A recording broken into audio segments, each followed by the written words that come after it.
This is why the wait and see approach isn't going to cut it for your pelvic floor and core symptoms. So, what do I mean by that? The wait and see approach. Oftentimes, I will be speaking with women and moms all the time on inquiry calls or just in private chats. Like, we're going out to dinner, we're having a cocktail, and people are like, oh, just wait. Like, if it gets worse, then maybe I'll take care of it. Maybe you even got the wait and see approach from your doctor, where your doctor told you, just wait a little, see if it gets better on its own, and then we'll get you support. This is why that approach or that belief system, that perspective is actually going to make you even just suffer longer with the symptom that can be resolved quickly. With specifically when we're talking about pelvic floor and core related issues, things like leakage. So if you are coughing and sneezing or jumping and exercising, and you're experiencing leaks, you're having to use panty liners so that you can go running or weight lift, or you're changing them throughout the day when you cough and sneeze. This leakage that is going on, if you are less than 6 weeks postpartum, this absolutely will not resolve on its own. Actually, what most studies find is that if you are still experiencing leakage past 12 weeks postpartum, you are still likely to be leaking at 1 year postpartum. So this is not something that just goes away on its own or that can be waited and seed or just suppressed and maybe one day it'll get better. If you're experiencing leakage with coughing, sneezing, exercising, or feeling like you have to rush to go to the bathroom, you can't hold your pee for longer than 2 or 3 hours, this is something that's just going to get worse before it gets better. And typically the way that the pelvic floor works is if you are experiencing those issues and you are just continuing to suppress them and not address them, it will start making the other parts of your body, we call these noisy neighbors, other parts of your body angry, right? So now your hip is bothering you, your back is bothering you, your tailbone is starting to bother you, your core is not working as it, typically does. Your rib cage is starting to be affected as well. So the longer that we wait to address an issue like pelvic floor dysfunction, like leakage, you're just asking for it to continue to perpetuate or just get worse down the road. Other things that can pop up as well in this postpartum phase or even in pregnancy is pelvic pain, pain with intimacy, tailbone pain, hip pain, pubic symphysis pain, SI joint pain, any discomfort or pain that you're having. Typically, if it's going on for longer than 60 to 90 days, we would now consider this chronic.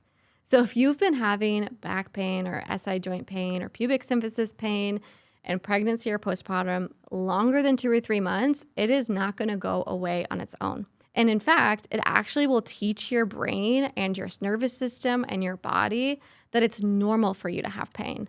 The nervous system will adapt to that, and it will adapt to know that that's the way it's going to be unless we rewire that nervous system, brain to body connection, that mind-body connection. Unless we rewire that perpetuating pain cycle will continue until you address it.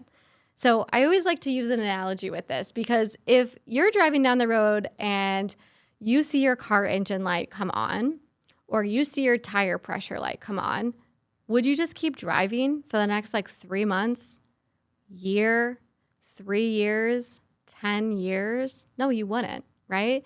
Because obviously the check engine light is coming on in the car because it's trying to alert you. It's trying to tell you that something is going on in the car.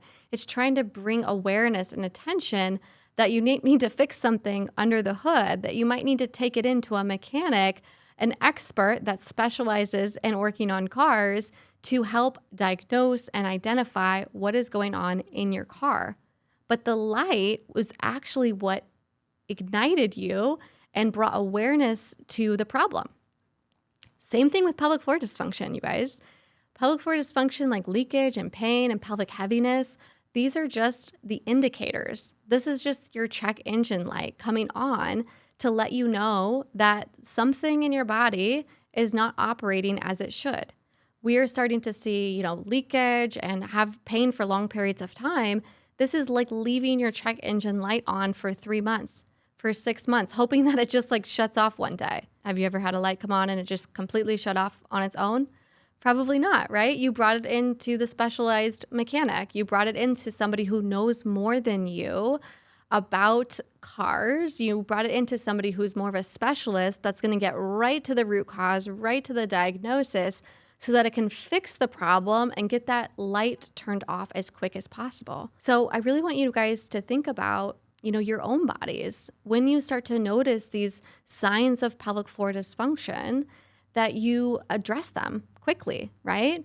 Addressing them as quick as they come on, the quicker you address it, the faster it will go away. It's much harder to unravel leakage, unravel pain, unravel pelvic heaviness if it's been going on for years, like months and years. It's going to take longer for us to be able to reverse that problem.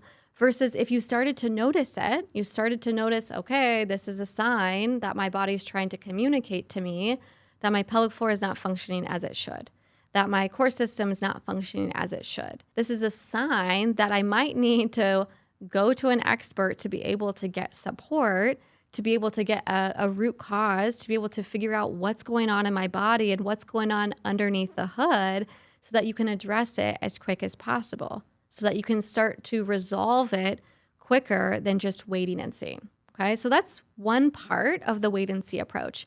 The other part of the wait and see approach that I tend to hear, specifically with women and moms, is this idea that like our needs, our desires, our body doesn't matter, or that we're going to suppress our needs, we're going to suppress our desires if we feel uncomfortable, or we feel like it's taboo, or we feel shame around it, or we just feel like we're really busy and we don't want to prioritize it.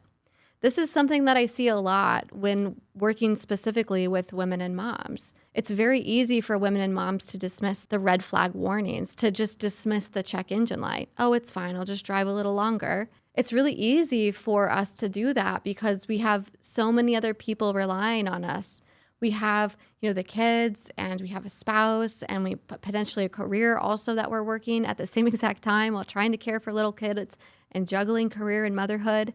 It can feel overwhelming, and it can feel like a big leap to actually take the next step and get the support and get the care that you need.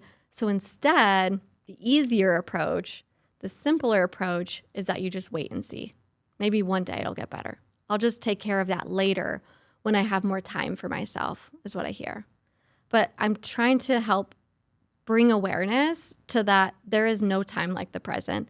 It will never be the perfect time to take your car into the mechanic when the engine light gets on, right? It will never be the right time to get a new set of tires on the car. You'll never have the finances perfectly aligned. You'll never have the time perfectly aligned. It will honestly probably never feel like the quote unquote perfect time that moms feel like they need to really prioritize themselves, their healing, and their recovery. So what that means is that you have to make the time. You have to bump it up to the list of priorities. You have to carve out the expenses. You have to ask for support with expenses from friends and family. Put a pregnancy and postpartum recovery fund together for yourself. Maybe at your baby shower, you're asking for funds towards your recovery. Maybe postpartum, instead of getting, more and more new baby clothes, maybe you ask for support for your pelvic floor and core recovery. It's never going to feel like the right time. The finances are literally never going to be perfect. So if we want to be able to actually achieve healing, to stop peeing your pants, to stop relying on the panty liners or the period underwear that you keep buying, because you're spending the money regardless, right? You're either spending it on quick fix and Band-Aids, or you're actually going to spend it on solving the root cause, right? You can keep pushing it down the road and keep not playing with your kids and putting your health to the bottom until one day you wake up 2 years down the road, 3 years down the road, really disappointed that you feel so disassociated from your body, your identity, and who you are, and how did you even let this happen, right? How did you even let it go on for this long? It's because we didn't just make the time. We didn't just prioritize it. And with that comes utilizing your voice and advocating for yourself, trusting your intuition that, this feels like an alarm signal is going off in my body, listening to your intuition, trusting that. If something feels off, trust that intuition. If something feels like it's not right, make sure you take the next step in your recovery to see how to solve it and how to fix it. Again, it's never good to just wait and see when you feel like these things are popping up. If you want to be able to stay ahead of it, solve it quickly, as soon as you see that engine light come on, that's the time to partner with a pelvic health expert that specializes in pregnancy, postpartum, and rehab specifically versus just some random influencer or app that you might see online, right? This is where it's really helpful to get more of a customized expert level approach to understand your root causes, your body, why specifically you are dealing with this particular check engine light that's coming on, so you can get more customized support to you directly. So I hope that's helped break the myth of I'm just going to wait and see. Is my leakage just going to get better on its own? Is my pain just going to go away on its own? Likely not. Research says no. And it's time for you to get some support for yourself from a pelvic floor therapist. If you're looking for one, or you're really needing an approach that doesn't take more time out of your schedule, that doesn't take you driving to and from appointments and, getting internal exams and juggling the kids to and from appointments, and you need a virtual approach, we would love to support you with a pelvic floor strength training rehab approach where we really look at your body holistically as a whole person and really get down to the root cause of why you're struggling with this through our one-on-one pelvic floor and core restore program. You can do it 100% from home. You don't need to take more time off work or schedule childcare or do anything like that. We'd love to be able to meet you, talk to you. So I'm going ahead and put a link below so that you can book a free inquiry call with myself and my team to see if it feels like it's a good fit for you.